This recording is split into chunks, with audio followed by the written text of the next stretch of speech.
कृष्ण कृष्ण हरे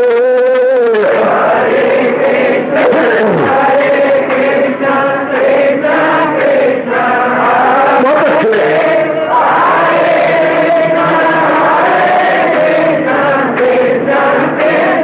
जाओ जाओ हरे कृष्ण कृष्ण कृष्ण कृष्ण हरे हरे कृष्ण कृष्ण कृष्ण कृष्ण हरे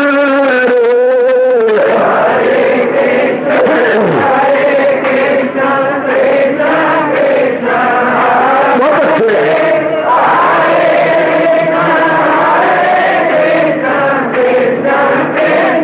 जाओ जाओ हरे कृष्ण कृष्ण कृष्ण हरे हरे कृष्ण कृष्ण कृष्ण हरे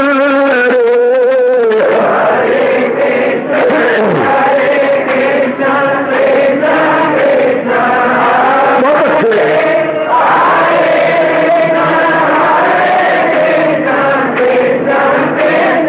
जाओ विष्णु हरे कृष्ण कृष्ण कृष्ण हरे हरे कृष्ण कृष्ण कृष्ण हरे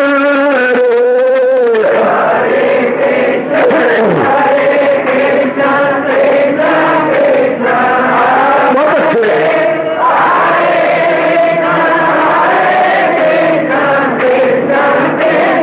जाओ जाओ कृष्ण हरे कृष्ण कृष्ण कृष्ण हरे हरे कृष्ण कृष्ण कृष्ण हरे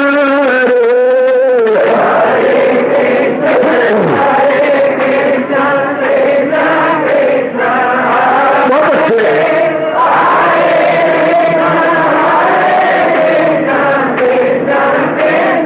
जाओ जाओ हरे कृष्ण कृष्ण कृष्ण हरे हरे कृष्ण कृष्ण कृष्ण हरे हरे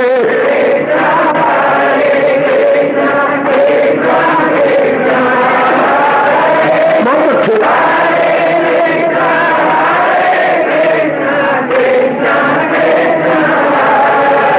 अपनी शहंशाह की आज आरती बड़े प्रेम और श्रद्धा से उतारे।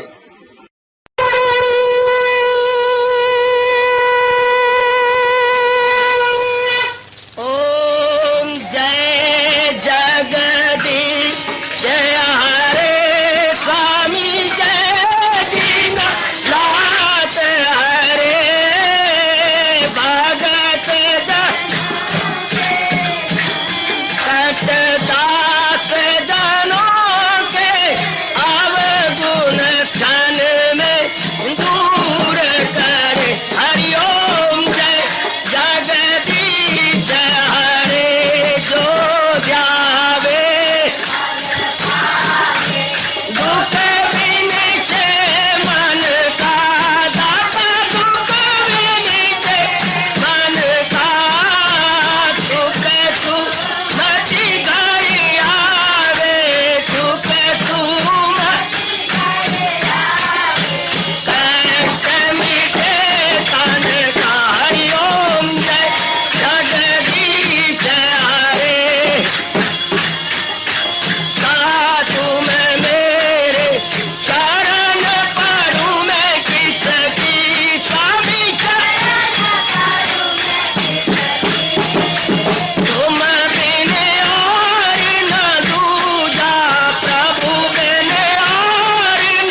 भद्राणि सुखिनः सर्वे सन्तु निरामयाः सर्वे भद्राणि पश्यन्तु मा कश्चित् दुर्भाग् भवेत्। हरि ओम शांति शांति शांति। ओम प्रभु इसलिए भगवान कृष्ण की गुरु भगवान कृष्ण महाराज की। हाँ जी, आओ मेरे साथ शामिल, दोनों हाथ जोड़ते हुए। देखो बच्चे, दोनों हाथ जोड़कर भगवान जी के श्री चरणों को जरा निहारिए। ओम नमो भगवते वासुदेव प्रभु। ओम नमो भगवते वासुदेव प्रभु। ओम नमो भगवते वासुदेवाय।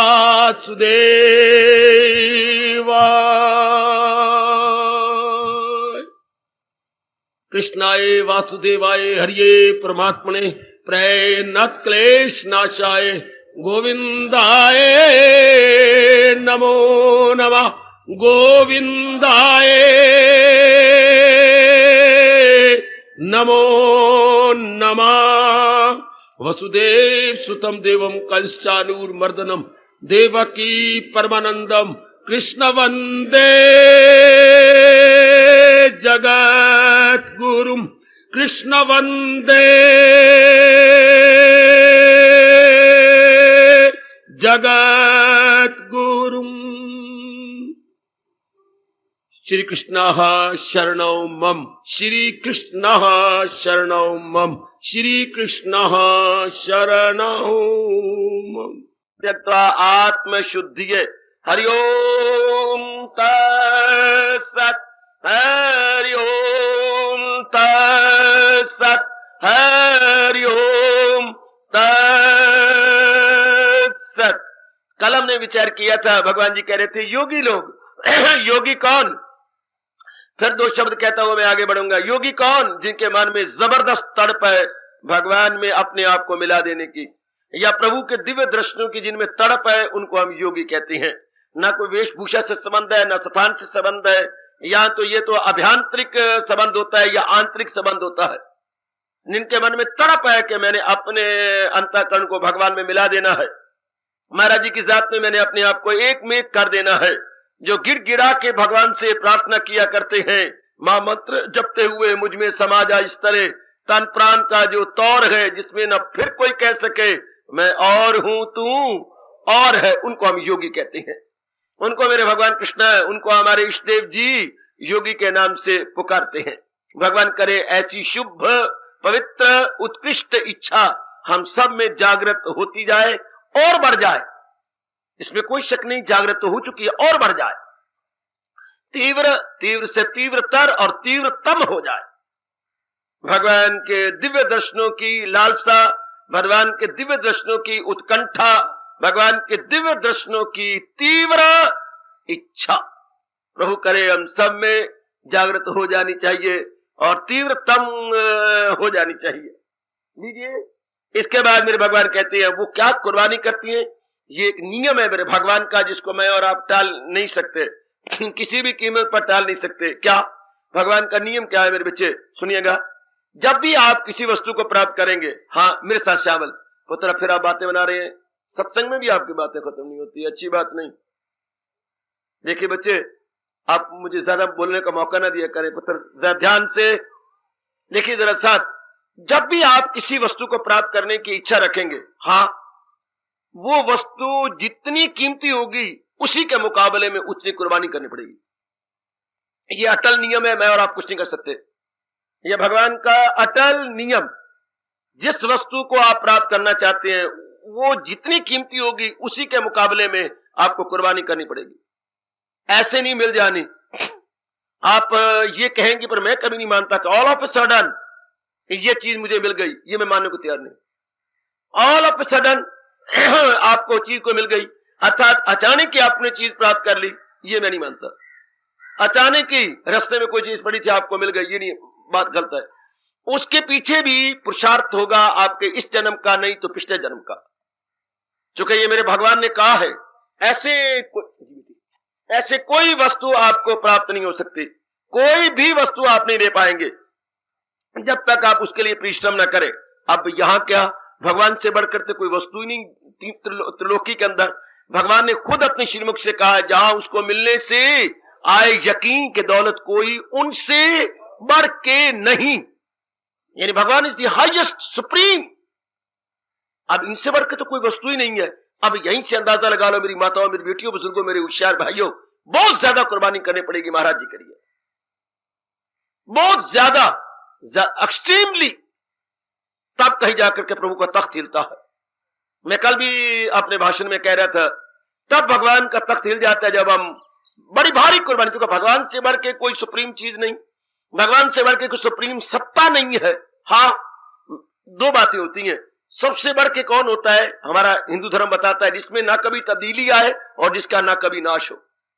आपकी जानकारी करवा रहा हूं, जिसमें ना कभी कोई परिवर्तन हो, हाँ, और ना उसका कभी नाश हो, उससे बढ़ के उत्तम वस्तु संसार में कोई नहीं होती। संसार में देखा जाए सारे प्राणी पदार्थों की क्षण क्षण में परिवर्तन हो रहा है और क्षण क्षण में नष्ट होते जा रहे हैं, क्षण क्षण में नष्ट हो रहे हैं। आप नष्ट का अर्थ बड़ा गलत समझते हैं। और तेरा नाश हो जाए, हमारा हिंदू धर्म जिस अर्थ में आप बोलते हैं उस अर्थ में हिंदू धर्म नाश का नहीं मतलब। नष्ट हो जाना, नाश का मतलब हर चीज 5 तत्वों में छिपती जा रही है। नष्ट धातु से बना नश्यति, नश्यता, नशंति, अर्थात 5 तत्वे गता, 5 तत्वों में वापस चले जाने को हम बोलते हैं नाश हो गई। आप बड़ा गलत अर्थ ले, आप बोलते हैं तेरा पट्टा बैठ जाए इंशाअल्लाह।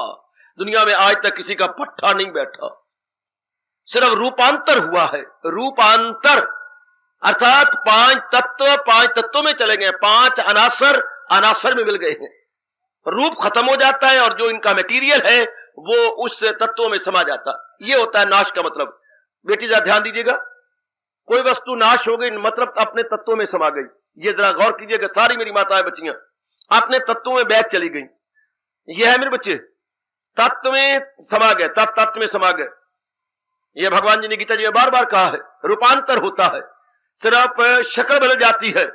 अगर दिल है मजबूत चिंता नहीं। दूसरे अध्याय भगवान ने हमारी पीठ ठोकी है, हमारी हौसला अफजाई की है और हम लोगों को ढारस बंधाया है। तो आइएगा, तो मैं गुजारिश की चाहता हूं, दुनिया की सब चीजें इस नाते से नष्टम है, अर्थात सब जाने वाली। हमारे यहां बोला जाता है यत दृष्टम तत् नष्टम, जो वस्तु दिखाई देती है उसका नाश हो जाएगा, वो नहीं रहेगी। गुजरी हुई जिंदगी पर नजर मार लो, जो वस्तुएं थी चली गई, माँ थे, बाप थे, बहन थे, भाई थे, कई जो आपके बड़े थे सब के सब चले गए। अब हम लोगों की नजरों में बड़े होते जा रहे हैं, हम भी चले जाएंगे। रहना हमने भी नहीं मेरे बेटे, चंद दिनों की बात है, तो माया ने पर्दे डाले हुए हैं, जो गंदी वृत्तियों में गलतान हो गए, वरना चंद दिनों की बात है, उसके बाद चले जाएंगे। आपकी आंखों के सामने कई चले गए और आप लोगों की सामने चले जाएंगे। तो ये तो सब नष्टम है। भगवान की जात इसलिए उत्तम है, उन्हें पुरुषोत्तम कहती हैं। 15वां अध्याय पुरुषोत्तम, पुरुष जमा उत्तम, अर्थात पुरुषों में उत्तम या क्रिएशन में उत्तम या सारे कायनात में उत्तम भगवान को मानते हैं। इसलिए मानती हैं क्योंकि उनमें कोई तब्दीली नहीं आती और उनका कभी नाश नहीं होता, इसलिए प्रभु उत्तम माने जाते हैं। संसार की कोई वस्तु उत्तम नहीं। काश हमें बचपन में बता दिया जाता, हम बड़ी जल्दी अपनी अवस्था शानदार बना लेते। हम जो प्राणी पदार्थों की चाहना करती हैं उनके स्वरूप को नहीं समझते, हम प्राणी पदार्थों के रियल एस्पेक्ट को नहीं समझते। What is the real aspect of the never form, of worldly never form. हम उन्हें अपनी ओर से सपोज कर लेते हैं कि ये चीजें सत्य हैं, सुखदायी हैं, हालांकि क्षण क्षण में जा रही हैं और एक दिन आने वाला जब ये दिखाई भी नहीं देंगी, यानी अपने तत्वों में समा जाएंगी। इसलिए इन्हें उत्तम कहना, अपनी वाणी को गंदा करना है, अपने अंतःकरण को भ्रांति में रखना है। मैं शब्द लगा रहा हूं भ्रांति, अपने अंतःकरण को भ्रांति में रखना है कि ये चीजें रहने वाली ना। इसलिए आज मेरे साथ और भी पक्का कर लो, भगवान के सिवा कोई भी वस्तु उत्तम नहीं। इनको हम उत्तम नहीं कह सकते क्योंकि ये परिवर्तनशील और नश्वर है। Changeable, perishable, changeable, perishable. एक भगवान जी अनचेंजेबल, इम्पेरिशेबल है, इसलिए उनके लिए कहा जाता है ला जवाल ला इजाल। उर्दू के 2 शब्द बड़े कमाल के हैं, ला जवाल ला इजाल। वो ला इजाल भी है, ला जवाल भी है। ये सिर्फ एक भगवान की सत्ता हो सकती है, वरना दुनिया में कोई प्राणी पदार्थ नहीं जो ला इजाल भी हो, ला जवाल भी हो ना। सब के सब फालूबल है, फालूबल। जो चीज भी नजर आती है सबका पतन होने वाला है, सब गिरने वाले हैं, सब जाने वाले हैं। इसलिए अपने मन में बिठा लो कि मैं तो अपने प्रभु की इच्छा करूंगी, जिस इच्छा के बाद किसी और इच्छा करने की जरूरत नहीं होती। वाह वाह, भगवान की इच्छा कर लेने के बाद फिर और किसी वस्तु के चाहने का दिल नहीं चाहता। जैसे मीठा खाने का दिल करता है, हाँ क्या दिल करता है, गुड़ खाऊं ना भाई, गुड़ की बजाय शक्कर खा ले। अच्छा शक्कर खाऊं ना भाई, शक्कर की बजाय ना देसी चीनी खा ले ना भाई। अगर मीठा ही खाना है तो ऐसी चीज मीठी खा जो तुझे नुकसान ना पहुंचाए, और वो है माखी या शहद। शहद सारे मिठास को क्या मात कर देती है, और इसका नुकसान भी नहीं होता।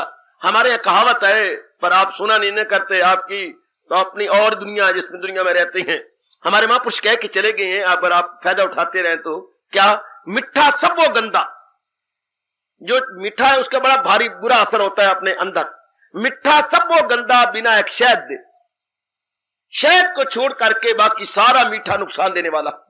सब का सब 40 साल के बाद तो खास करके मीठा, चावल और आलू बहुत कम कर देने चाहिए, बहुत ही कम। ये तीनों ही चीजें खराब करती हैं। मिठा सब वो गंदा बिना एक शहद दे, कड़वा सब वो चंगा बिना एक जहर दे। शाबाश, कड़वा सब वो चंगा बिना एक जहर दे। एक जहर को छोड़ के कड़वी चीजें सब लाभ पहुंचाने वाली हैं, और मिट्टी इसके उलट सब नुकसान पहुंचाने वाली है शहद को छोड़ करके। लेकिन इस जमाना में 99.9 शहद बनावटी होती है, असली नहीं होती। 99.9। और अगर शहद खाने का दिल करे भी सही तो पुत्र, जब भी कोई शहद बेचने वाला आया करे, मैं बताता हूं आपको बहुत अच्छा तरीका, ये शहद शुद्ध है या अशुद्ध है। शहद जो बेच रहा है आपका, या आपका बोतल है, या कोई भी कहता है, मैं कह रहा हूं 99% अपवित्र होती है। हम कैसे जाने ये शुद्ध है कि नहीं है? लो, एक आधी कौली पानी की ले लो, बाकियों को बता देना जो लुटे जा रहे हैं या मारे जा रहे हैं। आधी कौली पानी की लो, हाँ, तो जो शहद आपके पास आई है उसमें से उंगली अपनी डाल के या चमचा डाल के थोड़ी सी उसमें से निकाल लो, थोड़ी सी, मतलब 2-3 ड्रॉप, और उस आधी कोली वाले पानी में ड्रॉप डाल दो। अगर तो उसी तरह रहे तो वो शुद्ध है, और अगर घुलनी शुरू हो जाए तो वो गंदी। बहुत अच्छा कसौटी है शहद को परखने की। अजी समझ गए? बाबा तेरा धन्यवाद, हम समझ गए। ए लाडो समझ गई?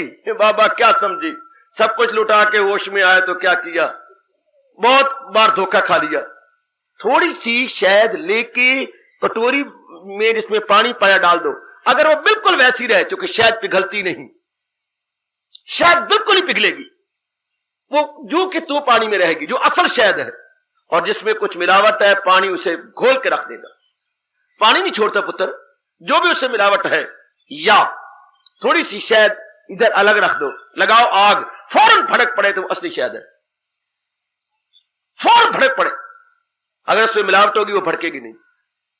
खैर, पानी वाला तरीका शहद को परखने का बहुत अच्छा है, बहुत ही अच्छा। अच्छा, तो मैं उस पर आ रहा हूं। जैसे मिठास में शहद उत्तम मानी जाती है, इस तरह इस त्रिलोकी में भगवान जी उत्तम माने जाते हैं। अफसोस हमें माँ बाप, बहन भाई, कॉलेजों, स्कूलों, यूनिवर्सिटियों तक नहीं बताया गया कि हमें यही कहा जाता है पढ़ना बड़ा उत्तम है, कमाना बड़ा उत्तम है, शादी करनी बड़ा उत्तम है, वह बच्चे बच्चे हो गए, फिर उनको पढ़ाता रहा, किसी गंदी बीमारी में मुब्तला होकर मर जाना बड़ा उत्तम है। ले, हम लोग को उल्टी पुल्टी बातें बताएंगे। आज भगवान जी की श्री गीता जी के माध्यम और मीडियम से हमें पता लग रहा है कि God is the best, Lord Krishna is the best. अब मैंने दलील भी दे दी, मेरी बुद्धि ऐसी है, मैं ऐसे नहीं मानता, चाहे आप भी कहें, चाहे कोई भी कहे, चाहे ब्रह्मा विष्णु महेश किया जाए, मेरी बुद्धि ये कहेगी क्यों उत्तम है और ये क्यों नहीं उत्तम। ऐसा जरूर कहना चाहिए, बुद्धि का विकास जाएगा। भाई संसार क्यों नहीं उत्तम और भगवान क्यों उत्तम है, मतलब जवाब देते हैं हमारे हिंदू धर्म, जो जिसमें तब्दीली ना आए और जो हमेशा एक रूप रहे वो उत्तम, और जिसमें तब्दीली आ जाए और क्षण में खत्म होता जा रहा है उसको उत्तम नहीं कहा जाएगा। हम उसे उत्तम करने की जरूरत भी नहीं करेंगे, संसारी प्राणी पदार्थों को बिल्कुल भी उत्तम कहेंगे, क्योंकि ये जा रहे हैं, ये खत्म हो जा रही है। अब मैं प्रसंग के नजदीक आ गया। अब लीजिए, मैं बिल्कुल समझाता हुआ पास ले आया हूं। क्या अब मेरे भगवान जी कह रहे हैं योगी लोग क्या बड़ी भारी कुर्बानी करते हैं। प्रसंग क्या था? जो वस्तु जितनी कीमती होगी उतना ही ज्यादा हमें कीमत देनी पड़ेगी, उतनी ज्यादा हमें कुर्बानी करनी पड़ेगी, बलिदान करना पड़ेगा, उतना ज्यादा ही हमें बलिदान करना पड़ेगा। जितनी ज्यादा कीमती वस्तु होगी, देख लो आप, जितनी वस्तु कीमती आप बाजार से खरीदना चाहती है, फिर कीमत भी ज्यादा देनी पड़ेगी ना आपको। थोड़े बहुत में तो आपका गुजारा हो नहीं सकता, आपको कीमत बहुत देनी पड़ेगी। कमान बहुत ज्यादा कीमत देनी पड़ती है मेरे बुजुर्गों, मेरे भाइयों, बिल्कुल ठीक है। अब भगवान से मैंने अभी भी साबित किया, हमारे इष्ट देव जी से बढ़ के कोई भी उत्तम नहीं है। कोई माने ना माने, कोई ना माने, आहा आहा आहा, तो भी उत्तम ही तो है। एक यहां पर भवन में गीत चला करता है, आप तो पता सुनते हैं कि नहीं सुनते, मेरे पता नहीं भगवान ने अंतकरण क्या बना दिया, धस जाती है अंदर। मेरा अंतकरण तो रिकॉर्ड की तरह है, जो भगवान ये आवाजें अंदर भरी जा रही हैं। एक गीत सुना आपने, विचार ही नहीं किया होगा, हा हा आहा, धूल में मिला तो क्या, फूल फिर भी फूल है। धूल में उसकी पंखड़ियां मिल गई तो फिर क्या हुआ, धूल में मिला तो क्या, फूल फिर भी फूल है। आहा, क्या हो गया, गम के आगे हार मानना आदमी की भूल है। आदमी चमकता रहे, आदमी तो आदमी अशरफ मखलूकात है। अगर गम के धूल आ गई तो ये थोड़ा मतलब है आपको मिला जाओ। धूल में मिला तो क्या, फूल फिर भी फूल है, गम के सामने हार मानना आदमी की भूल है। क्योंकि वो अपनी असलियत नहीं जान रहा। फूल फिर भी फूल है। सोना अगर कहीं भी गिरा पड़ा हो फिर भी सोना है। गुरुदेव कहा करते थे, मिल जाए हीरा आपको, ध्यान देना स्वामी जी के शब्द, मिल जाए हीरा आपको और वो पड़ा कीचड़ में हो, लोगे नहीं, अरे लोगे कहो, है कौन जो लेता नहीं। मिल जाए हीरा आपको और वो पड़ा कीचड़ में हो, लोगे नहीं, प्रश्नबोधक चिन्ह, अरे लोगे कहो, है कौन जो लेता नहीं। कौन है ऐसा, चाहे हीरा धूल में पड़ा या कीचड़ में पड़ा, जो उठा ना ले, फौरन उठा, देखो बहुत कीमती चीज है। इसलिए मेरे माताओं बच्चों, हम लोग, मेरी बेटियों, ये ध्यान देने वाली बात है क्या, कि भगवान से बढ़ के कोई वस्तु उत्तम नहीं। उसके लिए हमें कुर्बानी भी बहुत ज्यादा करनी पड़ेगी, और कुर्बानी भी बाखुशी, बेखुशी नहीं, बेखुशी कुर्बानी हो ही नहीं सकती। कि मन में उत्साह हो, मन में उल्लास हो, मन में एक नई प्रकार की चुलबलाहट हो, तब जाके बड़ी भारी कुर्बानी करने का मन चाहता है। आहा, हमारा जी चाहता है। मंसूर को सूली चढ़ाई जा रही है और मंसूर कह के मार मार के हंस रहा है, जैसे मानो उसकी शादी होने जा रही हो, जैसे दुल्हन का मुंह देखना है। बड़ी भारी कह के मारा जा रहा है।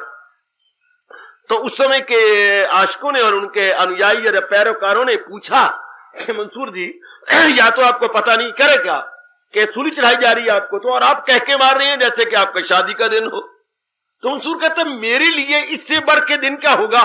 क्यों, ये क्या बात, कहते मेरे लिए खुशी का इससे बढ़ के दिन ही क्यों नहीं। तो जब उनसे मजबूर किया गया तो उनके मुख से शब्द निकले थे, मैं बोल देता हूं, चढ़ा मंसूर सूली पर, पुकारा इश्कबाजों को, चढ़ा मंसूर सूली पर, पुकारा इश्कबाजों को, ये जीना बाम दिलबर है, चढ़े आज जिसका जी चाहे। ये तो सीढ़ी है भगवान के दर्शन करने की, जिसका जी चाहता है कुर्बानी दे के आ जाए। जिसका भी मन चाहता है कुर्बानी करनी पड़ेगी, बड़ी भारी कुर्बानी करनी पड़ेगी। चढ़ा मंसूर सूली पर, पुकारा इश्कबाजों को, ये जीना बाम दिलबर है। बाम कहते हैं चोटी को, जीना कहते हैं सीढ़ी को। ये जीना बाम दिलबर परमात्मा के दर्शन करने की सीढ़ी है, चढ़े आज जिसका जी चाहे। जिसका मन चाहता है आ जाए, जिसका भी मन चाहता है। आहा आहा आहा। आगे आशिक कहती हैं क्या क्या क्या, इस इश्क के मकतब में, मकतब कहते हैं पाठशाला, मकतब कहते हैं स्कूल को, इस प्रेम की पाठशाला में मिलता है सबक। पहले सबसे पहला पाठ ज्ञान अल्लाह मिलता है, ना बे न पे न ते न चे न चूहा न हुक्कत न कुछ और, न का न खा न गा, ना ए बी सी, न उड़ा आया ईड़ी। ये नहीं से पाठशाला में पढ़ते, हमें ये नहीं पाठ मिलता, यानी स्वर और व्यंजन नहीं रटाए जाते, स्वर और व्यंजन या वॉवल्स एंड कॉन्सोनेंट नहीं रटाए जाते, बल्कि इस पाठशाला में क्या करते हैं, ऐसी ऐसी वाक्य जो अनुभवियों के शुद्ध मन से निकले होती हैं, बोलिया करो, बड़ा भारी अच्छा प्रभाव पड़ता है। इस इश्क के मकतब में, मैंने कहा मकतब में पाठशाला, इस इश्क के मकतब में मिलता है सबक। पहले सबसे पहले ही गुरुदेव के पास जाकर क्या पाठ मिला? हाँ, क्या? गर वसल की ख्वाहिश है हस्ती को फना करना। अगर मालिक का दीदार चाहना है तो अपने सिर से ऊपर उठ जा, अपने सिर धड़ की बाजी लगा ले। इस इश्क के मकतब में मिलता है सबक। पहले गर वसल की ख्वाहिश है हस्ती को फना करना। आहा आहा आहा, जरा देखिए, आप जिसने भगवान का दीदार करना है, पहला पाठ ये मिलता है क्या? कि अपने सर धड़ की बाजी लगा के या अपने सर से ऊपर उठ जा। गुरुदेव इसको यूं कहा करते थे, बैठी है तेरे कूचा में, आहा कूचा में तेरे आ बैठे, हजारों सर पर कफन लपेटे, सर पर कफन लपेटे, कूचा में तेरे आ बैठे, हजारों ताने अब हम पे लगा ले जिसका जी चाह। ले दाता जिंदा ही कफन लपेट लिया है और तेरे दरबार में आए बैठी हैं, मर्जी जब दीदार देना, और जो कोई मुंह में जिसके आता है बोलता जाए, हमें परवाह कोई नहीं, हमने तो अपना कफन जिंदा ही लपेट लिया है। फिर मैं कहना चाहता हूं, इस इश्क के मकतब में मिलता है सबक। पहले गर वसल की ख्वाहिश है हस्ती को फना करना। आहा आहा आहा आहा, है इश्क के मकतब का निराला ही वतीरा देखा। प्रेम की पाठशाला का वतीरा ही निराला है। हाँ, इन पाठशालाओं, स्कूलों, कॉलेजों में बच्चे नोट करते रहते हैं, कल छुट्टी होगी भाई, परसों छुट्टी है भाई, परसों रविवार है, दिवाली है, दशहरा है, छुट्टी वाले दिन या कैलेंडर में जहां जहां लाल लगा हुआ बड़े खुश होंगे भाई, ये इतनी छुट्टियां आ रही हैं, बड़े खुश। लेकिन वो कहते हैं इस इश्क के मकतब का वतीरा ही निराला देखा, उसे छुट्टी ना मिली जिसने सबक याद किया, उसको छुट्टी ना मिली जिसने सबक याद किया। जिसने प्रेम का पाठ पढ़ा, इश्क का पाठ पढ़ा, हाँ, उसको छुट्टी ना मिली, वो तलीन होता गया, तलीन होता गया। Every day working day, every day working day, उसको छुट्टी ना मिली, हाँ हाँ, जिसने सबक याद किया। अब महाराज जी क्या कहना चाहते हैं सजनों, मेरी कल्याण कामनी माताओं बेटियों, क्या चाहती हैं भगवान जी? भगवान कहती हैं योगी लोग, हाँ हाँ, जो मेरा दीदार चाहती हैं, हाँ, वो बड़ी भारी आसक्ति को, रगबत को छोड़ देते हैं। अपने शरीर के प्रति अटैचमेंट और शरीर के माने गए सपोज्ड क्या रिश्तेदारों के अटैचमेंट छोड़ देते हैं। बड़ी भारी कुर्बानी कहूंगा, चूंकि जन्म जन्मांतरों से इस मोह में हम लोग क्या लगे हुए नहीं, बल्कि गहरे उतरे हुए हैं, बड़े गहरे उतरे हुए हैं, पुत्र बड़े गहरे उतरे पड़े हैं, तो छोड़ देना पड़ता है। बड़ी भारी कुर्बानी कक्का। बोल लेना बड़ा आसान, सुन लेना बड़ा आसान, लेकिन अमली जामा पहनाना लोहे के चने चबाने समान है। बिल्कुल आसक्ति को, अटैचमेंट को छोड़ देते हैं, बिल्कुल समझ लेते हैं शरीर और शरीर के रिश्तेदार सब भगवान की अमानत है, मेरे इस जहान में कुछ भी नहीं, सब मेरे प्रभु की अमानत है। देखिए भगवान के योगी लोग जो महाराज जी में अपने आप को मिलाना चाहते हैं और दीदार चाहते हैं, वो आसक्ति को, मोह को छोड़ देते हैं। आहा, समझता है मैं कुछ भी करता नहीं, समझता है कि इस जहान में मेरा कुछ भी नहीं है, वो समझ लेता है कि मेरा कुछ नहीं, ये सब मेरे भगवान का है। अगर ये आप पक्का कर लें कि ये शरीर और इस शरीर के अगलगे पिछलगे के सब भगवान के, मेरे नहीं। भरी जनता में एक बात कह रहा हूं, भरी जनता में राज की बात खोल रहा हूं। अगर आप ये मन में बैठा लें, गहरे उतर जाएगी बात कि मेरा शरीर और बाकी इस शरीर के अगलगे पिछलगे वो सब भगवान की अमानत है, मेरी कही जाने वाली वस्तु ना मेरी काया है और ना बाकी शरीर है। अगर ये पक्का हो जाए, मैं नहीं समझता कि इसके बाद आपकी समाधि न लग जाए। तो अगर इंसान निर्मोही बन जाए तो मृत्यु कहीं आ जा सकती नहीं है, मृत्यु कहीं नहीं जाएगी। हमारे हिंदू धर्म में आता है, जब पूछते थे महापुरुष ध्यान की तारीफ क्या है, what is the definition of meditation, what is the true definition of meditation, तो उनके आता है, संस्कृत शब्द में आता है ध्यानम निर्विष्यम मना, नाम रूपों से उठ जाने का नाम ध्यान है। ध्यानम निर्विष्यम मना, एग्जैक्ट शब्द है महापुरुषों के। ध्यान है नाम रूपों से ऊपर उठ जाना। Meditation is nothing but इंटरली above from worldly names and form. जितने भी वर्ल्डली नेम्स एंड फॉर्म है, अपने आप को अबव कर लेना, नाम रूपों से अपने आप को ऊपर उठा लेना, यही ध्यान है। और होता क्या है, ये जो नाम रूप नजर, जिनमें मन हमारा भाग बढ़ाता है, माँ जी है, पिताजी ये है वो है, इनसे अपना मन बाला बाला हो जाए, इनसे अपना मन ऊपर उठ जाए। This is nothing but deep meditation. और अगर इन्हीं का चिंतन आता रहेगा तो ये मेडिटेशन नहीं है, कच्ची मेडिटेशन। ध्यान दीजिएगा। और इस मार्ग में निर्मोही होना बड़ा जरूरी है, बहुत जरूरी है। और ये तो हमने मान लिया ना हमारे हैं। मैं तो कई बार क्या करता हूं, अगर हमारे हैं तो हमारे साथ क्यों नहीं रहते, क्यों नहीं मौत रह जाती है? और अगर ये जिस्म मेरा तो मेरे साथ क्यों नहीं रहता, क्यों ये दिन ब दिन मरता जा रहा है और काल के नजदीक पहुंचता जा रहा है? आप कहेंगे हमारा कोई वश चलता है, तो जिस पर वश नहीं चलता क्यों उसे कहते हो ये मेरे हैं? फिर आपकी कितनी भूल है मेरे नेक बेटी और नेक बेटी कि ये जिस पर वश न चल सके ना ये मेरे हैं। आखिर में कहोगे, उस वक्त कहोगे, हूं वेले कहोगे। अगर अब ना पक्का किया तो उस वक्त कहने क्या फायदा? जैसे मुल्तानियों की कहावत है, और जेरे वेले तेरे झुग्गे को भा लग वैसी, हूं वेले कुआ खुदेसी। हे भेड़िया, भेड़े को बोलते हैं भेड़िया, पढ़ा को तो राह बोलना उन्होंने ठेका ले रखा। हे भेड़ी, भेड़ी का मतलब भेड़ी। हे भेड़ी, हूं वेले कुआ खुदेसी, जेरे वेले तेरे झुग्गे को भा लग वैसी। शाबाश। तो मेरी बेटे हम क्या करेंगे, क्या बनाएंगे? अगर अपना पक्का कर सके, कब पक्का करेंगे? This is the right time, this is the proper time. अब हूं वेले निर्मोह बन से, जेरे वेले तेरे मकान भालक वैसी, जेरे वेले मौत तेरे नजदीक आ वैसी, हूं वेले निर्मोह बन से, उस वक्त नहीं बन सकता आदमी। अगर आप प्रॉपर टाइम में न बना तो उस वक्त बनना entirely impossible. This is the proper time. होश हवाश कायम है, सेहत हमारी ठीक है, बुद्धि हमारी भगवान की बातों को समझने में बिल्कुल कामयाब है। इस समय हम लोग ये पक्का कर ले, बार बार पक्का करें कि सब कोई मेरे भगवान का है, उसके बाद लीजिए। भगवान यही कुर्बानी चाहते। भगवान कहते हैं मेरे दर्शनों के लिए योगी लोगों ने मोह को छोड़ दिया, निर्मोही बन गए। क्या? अंतःकरण निर्मल होकर मेरे दीदार के काबिल होगा। ये बड़े मार्के का श्लोक माना जाता है, बड़े मार्के का, जिसको मैंने शुरू कर रखा, बहुत ही बढ़िया श्लोक है, जरा ध्यान देना। और आपकी कितनी अटैचमेंट, कितनी जबरदस्त मोह है, फिर भी सुनते जा रहे हो, सुनते जा रहे हो। वो मुबारक दिन आएगा जब आपका मन इनसे छूट जाएगा। वो भी मुबारक दिन जरूर आएगा मेरी मैया, मेरी बेटी, जब आपका मन इनसे उपराम हो जाएगा। आने वाला है, फास्ट अप्रोचिंग, जब आपका मन इससे ऊपर उठ जाएगा। शाबाश मेरे अच्छे बुजुर्गों, मेरे बच्चों, मेरी माताओं, बेटियों। मरने वक्त जैसे कहावत मशहूर है, बकरी ने दूध दिया मेंगने डाल के। अरे यार, मोए रोते पिटते और छातियां कूटते, ये भी क्या मरना? भगवान ने छुड़ाना है तो लियाकत की बात यही है, पहले ही पक्का कर ले, उसके बाद भगवान के दर्शन है। जो निर्मोही हो गया है, हाँ, भगवान कहते हैं उसका मन निर्मल है और महाराज जी के दिव्य दर्शनों के काबिल है, दिव्य दर्शनों के योग्य है। धन कमान मेरी बेटी, रहो घर बार के अंदर, बेशक अपने रिश्तेदारों में रहो, अपना ना मानो, क्योंकि ये मेंटल चीज है, ये फिजिकल चीज नहीं है।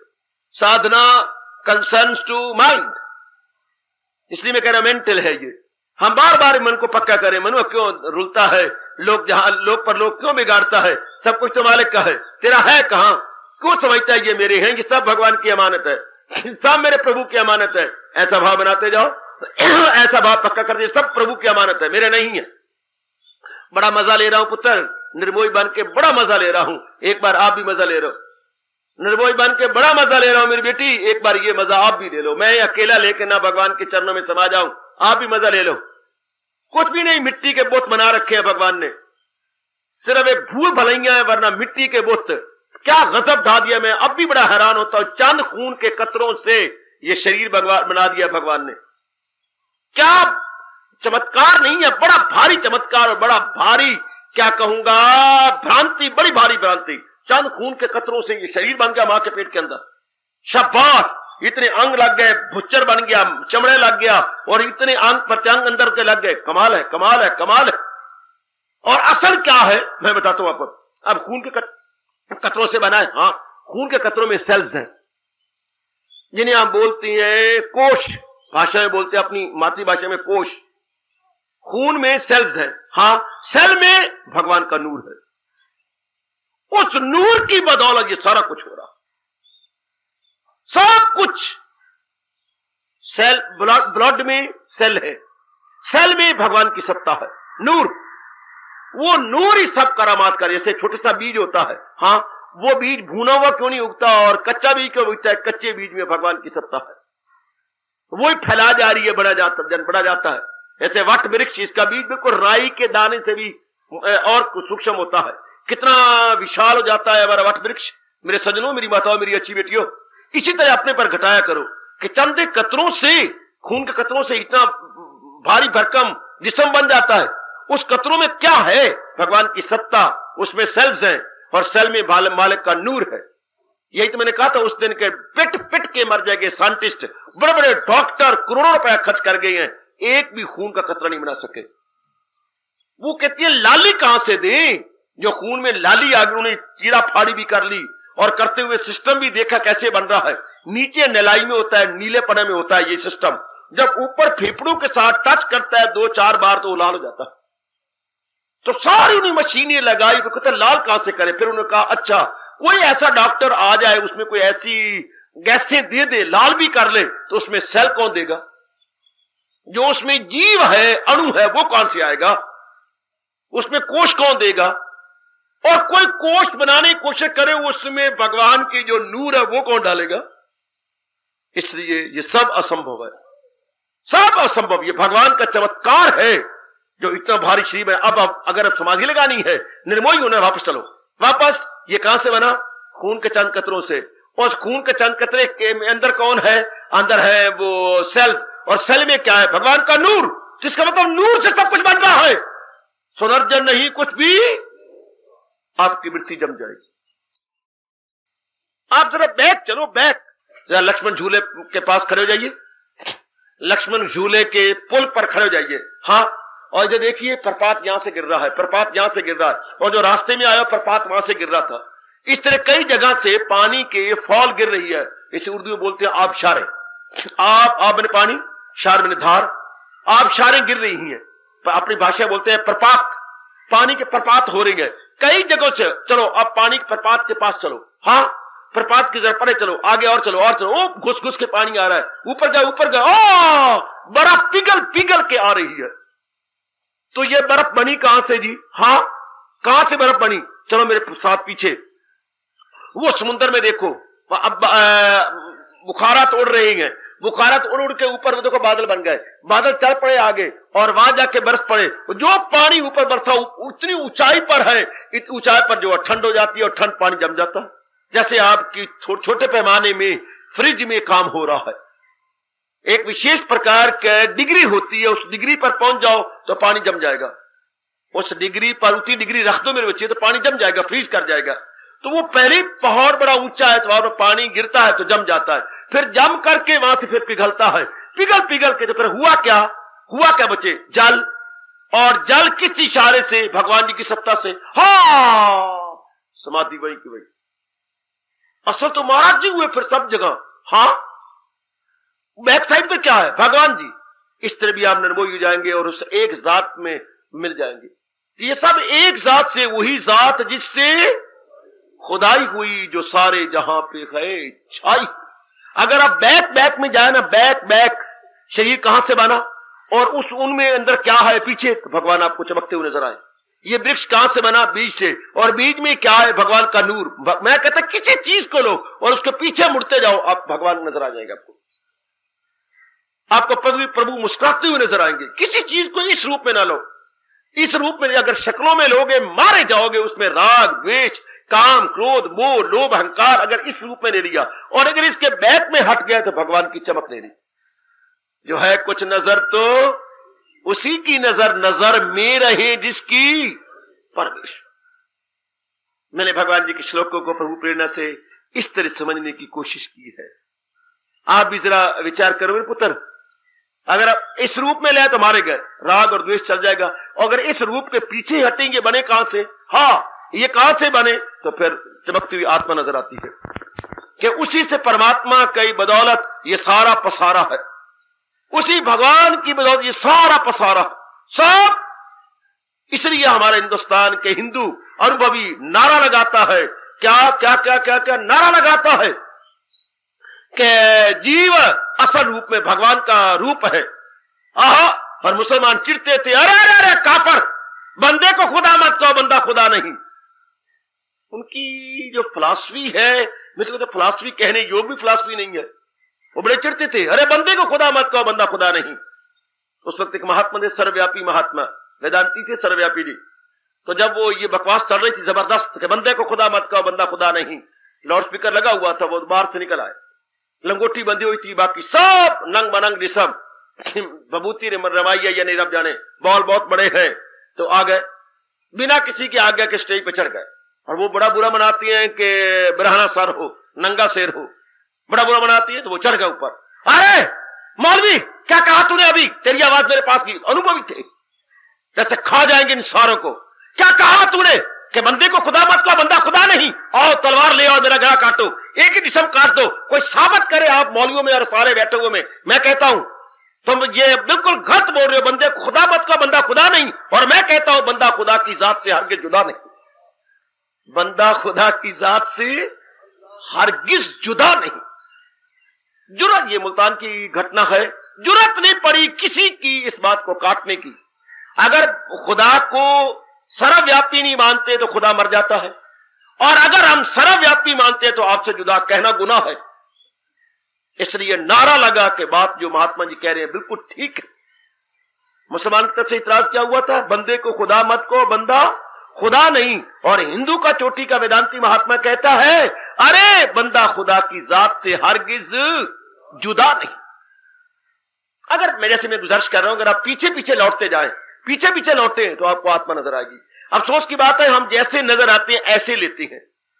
जैसे ये प्राणी पदार्थ नजर आई, ये तो गलत है, ये तो धोखा, ये तो अलूया है, ये तो माया, ये तो बिल्कुल भ्रांति है। अगर पीछे ये किससे बने हैं, हर एक वस्तु में बना होता है made of, made of, made of, made of India, made of USA, made of China, made of so and so. अब हम ये देखें मेड ऑफ, ये कहां से बना है? ये जितने भी प्राणी पदार्थ नजर आती हैं, जितने भी things and beings we perceive and see, जितने भी नजर, ये कहां से बना है, किससे बना है? तो फिर पीछे परमात्मा की मुस्कुराहट है। ऐसी समाधि लगाया करो, ऐसे निर्मोही बन जाओगे। ये बने कहां से? ये मेरी अम्मा है, अम्मा कहां से बनी? खून कतरों से। इसके पीछे क्या खून कतरों में? वो सेल्स है, और सेल में कौन है? नूर है। शाबाश। ये इस तरह एक एक चीज को क्या करो, ये धोखा दे रही चीजें। ये जब कहते हैं ये भगवान का सत्संग भवन है, ठीक है सत्संग भवन है, मेरा और आपका सर कम है, मिट्टी लेने को मस्तर तैयार है, लेकिन ये बना किन चीजों से है? मिट्टी से, हाँ, और रेत से, हाँ, ईंटों से, सीमेंट से, बस ये उन्हीं का ही मिलाप है। या मैंने एक नहीं कहा सरिया लोहा कह लो, लोहे से, भैया उनका मिलाप है सारा का सारा। हाँ हाँ हाँ। और ये सारी चीजें कहां से आई? प्रकृति से। और प्रकृति कहां से आई? भगवान से। भगवान ने 7वें अध्याय में कहा इन 8 हिस्सों में फितरत मेरी, आपने पढ़ा है, मैं दोहरा रहा हूं। अगर इस तरह सजनों जाओ तो आप निर्मोही हो जाएंगे और आपकी समाधि लग जाएगी, मानो भगवान के दर्शन हो जाएंगे। कौन पार्ट प्ले कर रहा है? भगवान जी। उन्हीं की शक्ति सब कुछ हो रहा है। मेरी भगवती, मेरे सज्जनों, जरा समझने की कोशिश करो, एड़ी चोटी का जोर मारो और इन नाम रूपों से उठे और समझे, रोया है सब कुछ मेरे तार में कि हीरे हो जैसे किसी खार। दृष्टांत देना तो कोई अपने भगवान जी से सीखे। कितने कमाल के उपयुक्त दृष्टांत देती है, माजूद दृष्टांत देते हैं, कितने शानदार अप्रोप्रिएट दृष्टांत देते हैं, लागू युक्ति युक्त दृष्टांत। आहा, जैसे आपने कहावत सुनी हो, क्या क्या क्या, रोटी चौके दी। कोई भगवान से सीख लीजिए बातें। रोटी चौक, ताजा रोटी पक रही हो और हम खा रहे हो, चाहे सूखी भी हो, घी ना लगाओ तो भी बड़ी मजेदार होती है। रोटी चौके दी थे गल मौके। भगवान ऐसी गल मौके की मारते हैं कि एक बार तो हमें रोमांच हो जाता है, आश आश कर उठते। गल मौके की करना कोई मेरे भगवान से सीखे।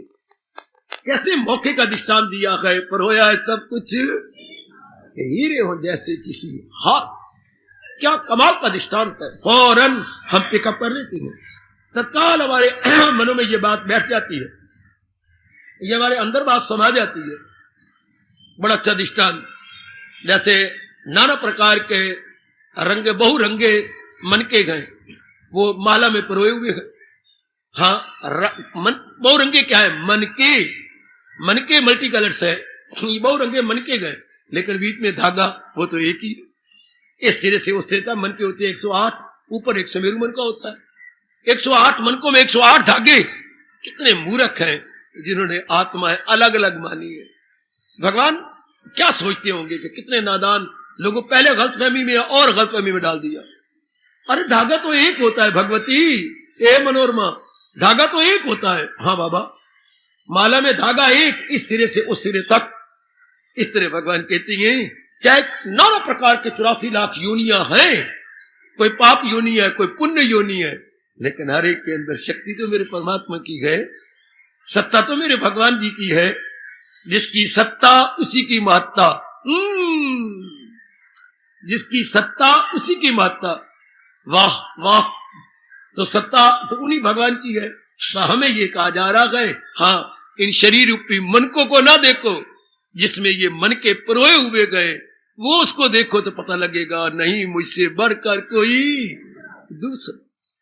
चाहे आपका मन के लाख लाख रुपए के हों, पर इनकी कदर तब तक है जब तक परोए हुए हैं। अगर धागे से निकल जाए तो मिट्टी में मिल जाते हैं। अगर आत्मा में ये परोए हुए शरीर तो पिताजी, माताजी, बहन जी, गुरुदेव जी, आत्मा जो देवी और देवता कहलाते हैं, अगर उस धागे से निकल जाए मुर्दा, लाश, निकाल लो, ये है वो, जल्दी करो हमने काम करना है, वो लाश मर जाती है। अगर उसमें धागे में से निकल जाए, मन का अगर माला में से निकल जाए तो जमीन पे गिरा होता है। अगर आत्मा इनको छोड़ देती है, रिश्ते सारे खत्म, सभी मुंह फेर लेते गए। दम निकल जाने के बाद सरखरू होता इंसान, ठोकरे खाने के बाद रंगल आती है वो मेहंदी पत्थर पे पिस जाने को। आहा, देखना मेरे बच्चे, बड़े ध्यान के साथ, बड़े ध्यान के साथ हमने तो वो देखना है बस। अगर हम अपने स्वार्थ को रख करके करेंगे और शरीर को देखते रहेंगे और नुकसान पहुंचाते रहेंगे तो कभी कहे बिना रहा नहीं। क्या क्या कर, क्षमा भी जल जाए गए। क्षमा ने कितनों को साड़ा, परवानों को, कितने परवानों को लाश कर दी, साड़ के रख दिया। तो कवि ने कितना अच्छा कहा, क्षमा भी जल जाए गए परवाना जल जाने के बाद। पर या तो क्षमा रह जाती, दीपक भी रह जाता, पर दीपक ने अनेकों को बर्बाद किया तो दीपक रह गया, दीपक भी बुझ गया, तेल उसका खत्म हो गया, किसी ने ठोकर मार करके जमीन पे पटक दिया। क्षमा भी जल जाए गए परवाना जल जाने के बाद। आत्ताइयों का भी नाश हो जाता गए जब वो जुल्म ढाना शुरू कर देते हैं। बहुत अच्छे, बहुत अच्छे। आओ आओ इस राज को जाने, असलियत तो मेरे भगवान की है, बाकी सब तो अपना काम कर रहे गए और जा रहे। जिसने इस बात को जाना, सच्चाई की शब्द कह रहा हूं, वो लोक भी बना गया, परलोक भी बना गया। उसका इस दुनिया में रहना सफल, कईयों का कल्याण करके जाएगा। जिसने ये जाना, रोया है सब कुछ मेरे तार में के हीरे हो जैसे किसी हार। ऐसा अनुभव करने की चेष्टा कीजिए। अभी तो आप बुद्धि द्वारा समझ रहे गए, फिर इसको जाके मनन कीजिए और मनन कीजिए और मनन कीजिए। गहराई में उतर जाओ, भगवान शक्ति देंगे।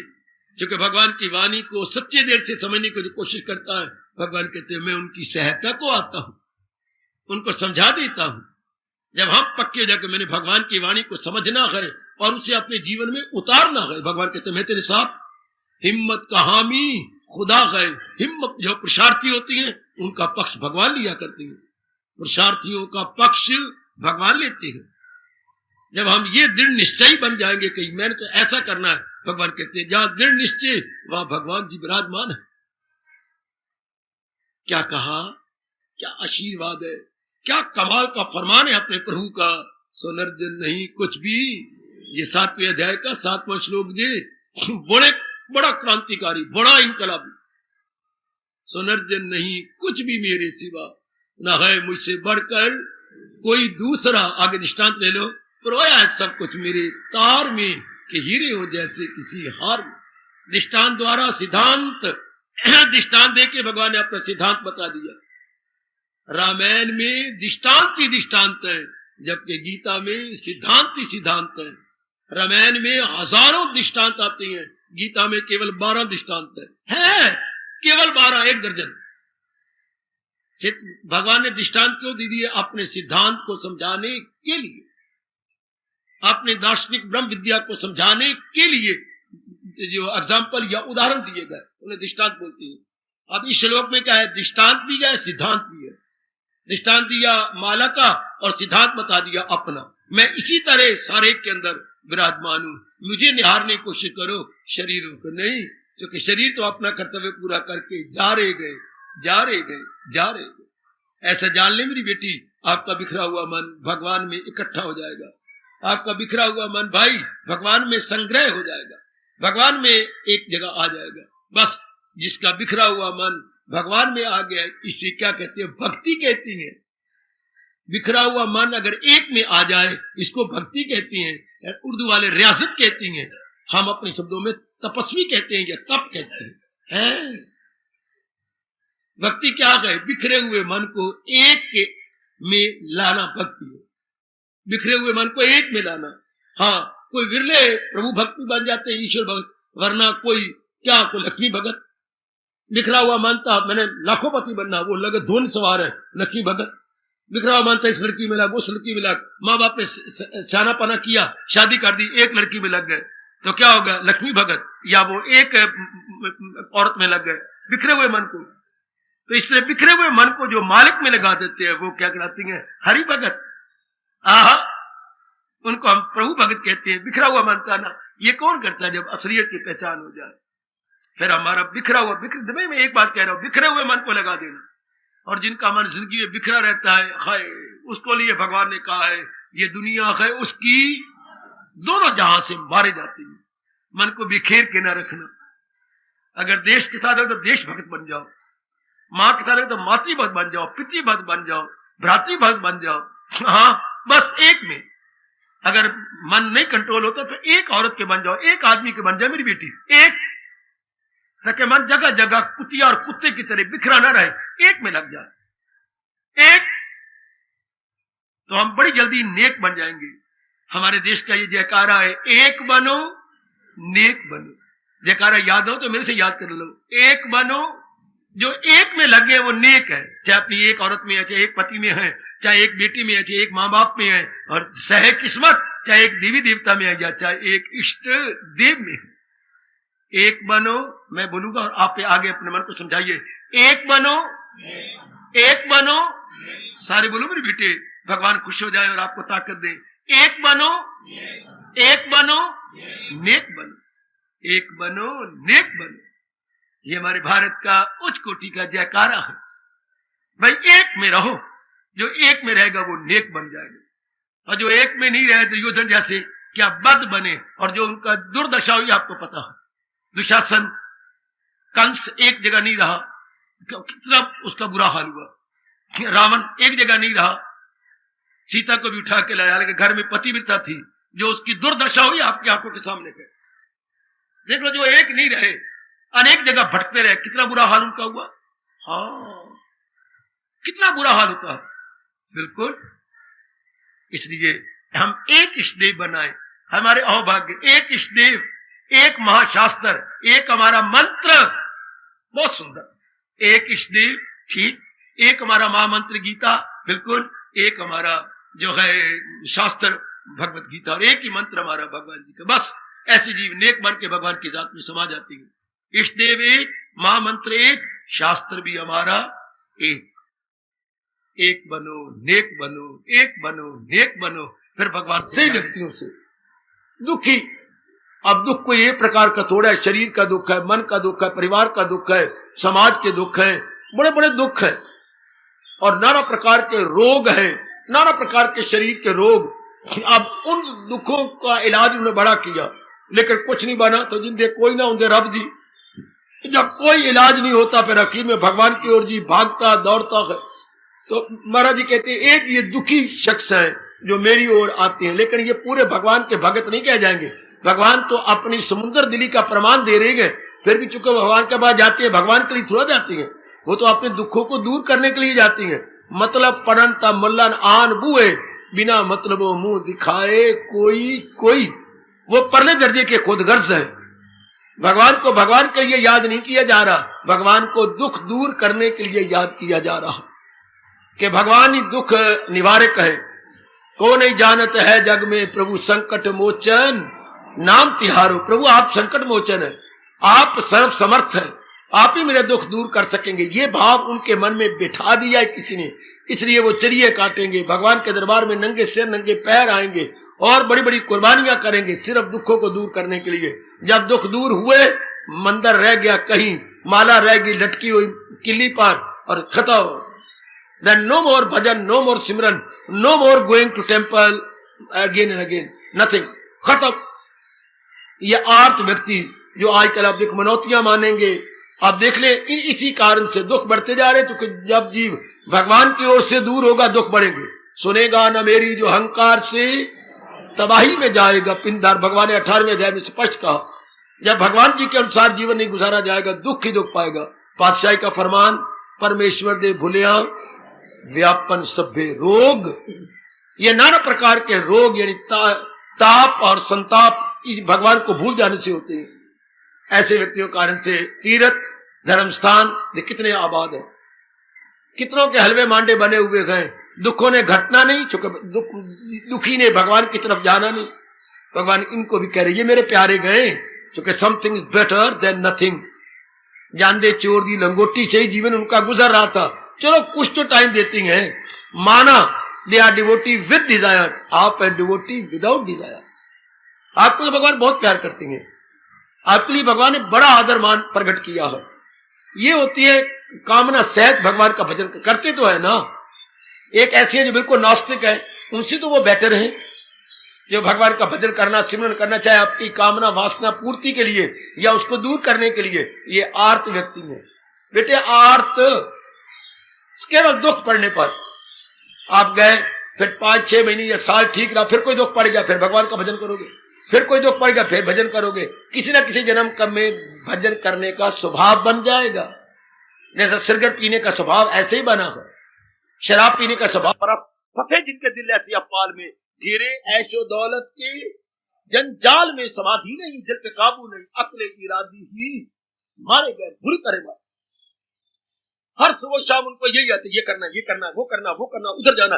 आजकल लड़कियों को यही खपती है जो रजोगुनी है, ये बनाना, वो बनाना, इधर जाना, वो करना, वो बनाना, ओए क्लबों में जा रही है, सारी जगह जा रही है, कई दोस्त बना रही है, कोई ही फ्रेंड है, कोई शी फ्रेंड है, कोई कजन है, कोई कैसे आज का कजन कल का सजन बन रहा है, खूब चक्कर काटी जा रही है, खूब कामना वासना। जैसे स्वामी जी ने कहा था ये करता हूं, ये कर लिया, ये कल करूंगा मैं, इस फिक्र इंतजार में शामों सहर गई। ये आजकल के पुतले, वासनाओं के पुतले, वासनाओं की देवियां, ये करता हूं, ये कर लिया, ये कल करूंगा, इन्हीं कामों में भरे पड़े।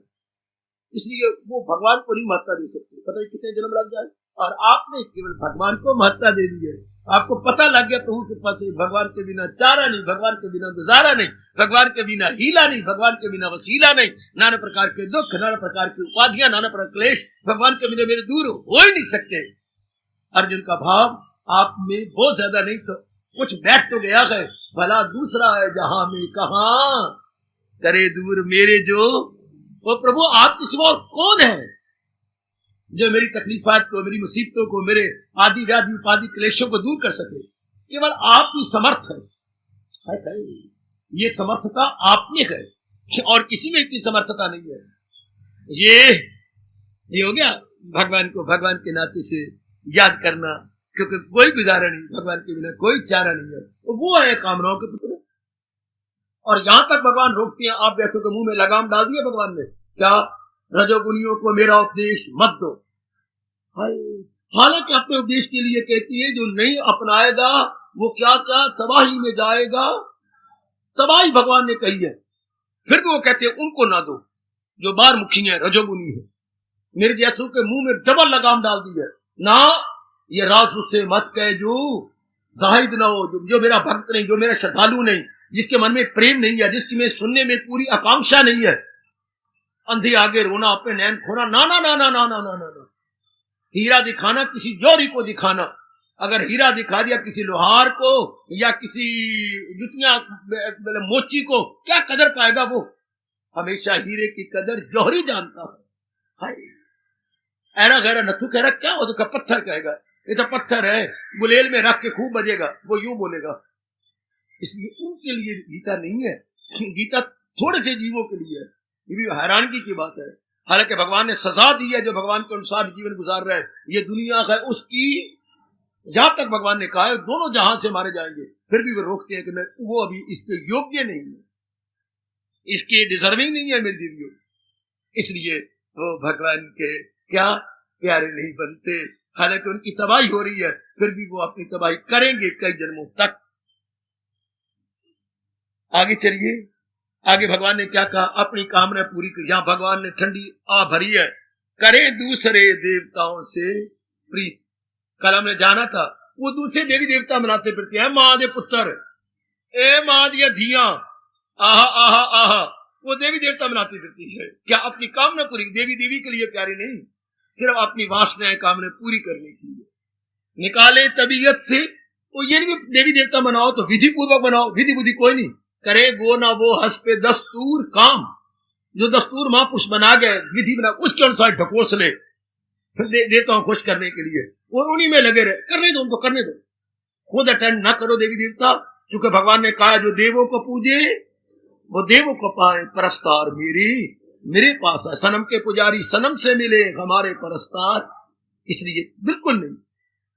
सिर झुका दिया है महाराज जी के चरणों में, झुका दिया, आहा आहा आहा, बस पूर्ण पे रख दिया, आहा। ये सिर है अमानत मोहन भी, दर दर ते झुकाया नहीं जाता। बहुत अच्छा कहा गया, बड़ा अच्छा कहा गया। असी अपना शाम मनावांगे, साथू जगत मनाया नहीं जाता।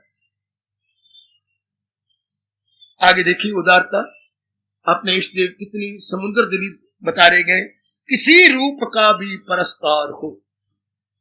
यहां तक भगवान कह रहे हैं, चलो किसी ब्रह्मा को मानता है, विष्णु को मानता है, महेश को मानता है, भगवान राम को मानते हैं, या किसी देवी देवता को मानते हैं, देवी को मानते हैं, शेरावाली को मानती हैं, वो गले में जो खप्पर पहनती है उसको मानती हैं, ये पता नहीं क्या क्या मानते हैं, 9 देवियां इनके मानती हैं, चलो मानने दो। किसी भी रूप का प्रस्तार हो, हाँ भगवान कहते हैं एक बात है, पूर्ण श्रद्धा से उनको मानो, पूर्ण श्रद्धा, फिर और कहीं ना जाओ, और किसी का नाम तक न लो, और कहीं सिर ना झुकाओ, उसी देवी देवताओं को जोरदार मानो, यकीन से इबादत में सरशार हो। किसी रूप को मानो, किसी देवी देवता को भगवान का रूप जान करके अपनी कामना रख करके मन लो, परस्तार ऐसा भटकता नहीं। भगवान कहते मैं भटकने नहीं दूंगा, क्या? क्योंकि उसने कामना करके उसको माना है, मैं करता हूं मजबूत उसका यकीन, मैं उसकी श्रद्धा को मजबूत। देखिए उदारता देख मेरी भगवती, मैं उसकी श्रद्धा को और भी पक्का कर दूंगा, वो उसमें और भी जुटेगा, लगेगा, बढ़ेगा। तो भूत में वो इतनी जोर की श्रद्धा करेगा देवी देवता के प्रति, तो क्या होगा? परस्तार वो जौक के यकीन से, वो जो भक्ति कर रहा है बड़े जौक के यकीन पूरी श्रद्धा से वो देवी देवता मनाएगा, जिसे देवता मान ले। आगे देखिए, आगे श्रद्धा कर रहे भगवान, भगवान लज्जित कर रहे हैं, देखना भगवान लज्जित कर रहे हैं, क्या क्या कह रहे हैं? वो पाता है जोरे यकीन से मुराद, देवता से वो जो कुछ भी पाया उसने, हाँ अपनी श्रद्धा के प्रताप से, और श्रद्धा जो उसने बढ़ाई थी जोरदार, अपनी श्रद्धा की बदौलत उसने देवता से पाई। ये श्रद्धा, ये प्रेम, ये लगनता भगवान कहते देवता ने बढ़ाई नहीं, ये उसने आप बढ़ाई नहीं, किसी माँ बाप गुरु ने बढ़ाई नहीं। ये क्या? देवता के प्रति श्रद्धा किसने बढ़ाई? विग्राते वालों ने बढ़ाई नहीं। वो पाता है जोरे यकीन से मुराद जो दरअसल होती है। भगवान के तो ये मैंने श्रद्धा उसमें रखी थी, क्योंकि वो कामना का पुतला बन गया, कामना पूरी करना चाहता हूं, कहता मैंने फलान देवता से, भगवान कहता कर कर कर, देवता को मैं शक्ति देता हूं, तेरे अंदर श्रद्धा मैं बढ़ाता हूं। अपनी मेरे द्वारा दी गई अपनी श्रद्धा के प्रताप से देवता से तू शक्ति ये मांग ले, और देवता को ताकत मैं देता हूं कि तेरी कामना पूरी करे। ये उसी तरह तरीका है, जैसे ये कोई भाई बैठे हो, हाँ ये नंगा मेरे सामने है, अब इनसे तो मैंने कोई चीज मांगी नहीं, हाँ अब ये कमाई करती है, सब चीजें धन पदार्थ घर में ले जाती है, घर में सजी पड़ी है, अलमीरे भरे पड़े हैं, अब मैं इनके पास नहीं गया, ये मेरी मूर्खता, मेरी कम अक्ली, मेरी छोटी बुद्धि, मैं इनके पत्नी के पास गया, अर्थात बच्चों की माँ के पास गया। अब बच्चों की माँ के पास जाके प्रार्थना की, मुझे फलान चीज चाहिए, अच्छा जरूर, इस चीज के बिना मेरा गुजारा नहीं होता, आप तो सबकी माँ है, हाँ दे दूंगी। अब उसने उठा के दे दी, मैंने प्रेम से ले ली, तो वो माँ कहां से लाई? नंदलाल ने रखवाई। और मुझे क्यों दिया? मैंने माँ के प्रति प्यार किया, श्रद्धा की, तो चीज किसकी दी हुई थी? नंदलाल की रखी हुई थी। हाय, इससे जो देवी देवता मना के हम चीजें लेती हैं, तो देवी देवता को शक्ति देने वाला कौन? भगवान जी। तो हमने डायरेक्ट भगवान से ना ले करके भगवान द्वारा दी गई पदार्थों को हमने देवियों के द्वारा ले लिया। ये होता है, हस्ब दस्तूर ना हुआ, फिर भी भगवान उदारता दिखाते हैं कि ले, लेकिन ये श्रद्धा किसने बढ़ाई? भगवान कहते हैं मैंने बढ़ाई। इस बात को खास नोट करना। वो पाता है जोरे यकीन से मुराद जो दरअसल होती है, ये भगवान की दाद है, भगवान की बख्शिश है। हजार नहीं अगणित बार शुक्र जो इस जन्म में हम देवी देवता ना मनाकर किसी जन्म में धक्के खाते रहेंगे। डायरेक्ट भगवान के साथ हम अपना मन जोड़ रहे हैं, डायरेक्ट प्रभु के साथ अपना मन लगा रहे, डायरेक्ट, जिसे उर्दू बोलते हैं बराह रास्त, जो अपना मन अपने महाराज जी में, जो भगवान बड़े खुश होते हैं, जो बराह रास्त डायरेक्ट अपना मन अपने प्रभु में जोड़ करके उनकी भक्ति की जाए। ये अध्याय दोनों तरफ लेता हुआ कि पूर्ण पेड़ वो मेरी इसलिए करती है और दूसरे कामना के बस में अधीन होकर के देवी देवता मनाते रहेंगे और पदार्थ उनसे पाते रहेंगे, मुरादें पूरी करवाते रहेंगे, लेकिन श्रद्धा के प्रताप से। और श्रद्धा भगवान कहते हैं मैं ही तो बख्शता हूं। श्रद्धा का घर कौन? भगवान जी। और श्रद्धा, जहां तक श्रद्धा की महिमा गाई, जो आप मुख्य द्वार से प्रवेश करती है, श्रद्धावान लभते ज्ञान। फरमाइए सरकार आइए, आप पीठ दे के जाना तो उचित नहीं ना, जब आए सन्मुख तो फिर क्या। हार्दिक धन्यवाद, हार्दिक आशीर्वाद।